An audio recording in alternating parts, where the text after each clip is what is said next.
Vrei să știi care e produsul lunii septembrie? Hai să le facem împreună!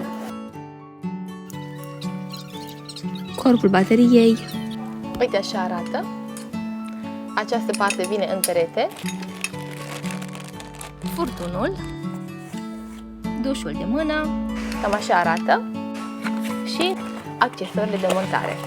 Acestea sunt piesele componente ale produsului lunii septembrie, bateria de cadă, aurim nichelat, cu 2 funcții.